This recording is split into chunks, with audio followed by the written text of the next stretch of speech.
Du sport, on passe à présent à du cinéma. Nous sommes à 5 semaines du Festival de Cannes. Avant la montée des marches, la liste officielle des films en compétition a été dévoilée ce matin et on remarque quelques belles surprises, Florence Blanc. 19 films et un record dans l'histoire du Festival de Cannes. Cette année, 6 réalisatrices sont sélectionnées, 2 françaises, Catherine Breillat, Justine Triet. Leur film, l'été dernier, une avocate qui tombe amoureuse de son très jeune beau-fils.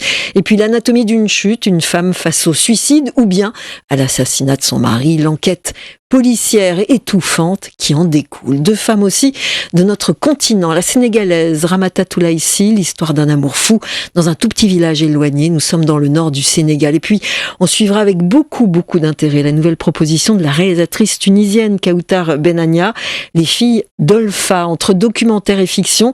Olfa, c'est une mère de 40 ans. Elle voit ses filles se radicaliser peu à peu dans la Tunisie du printemps arabe. 19 films et des ténors habitués du tapis rouge de Cannes. On va retrouver les grands noms, Wes Anderson pour Asteroid City, une pléiade d'acteurs, Aki Kaurismäki, le japonais, Koreeda, Nanni Moretti, Ken Loach, Wim Wenders ou bien Marco Bellocchio. La liste est en suspens pour tenter d'accueillir en compétition le dernier film de Martin Scorsese qui s'appelle Killers of the Flower Moon.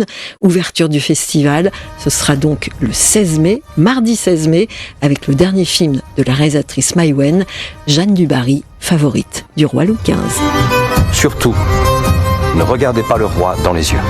Ce serait perçu par la cour comme une invitation. Une invitation à quoi ? À la bagatelle.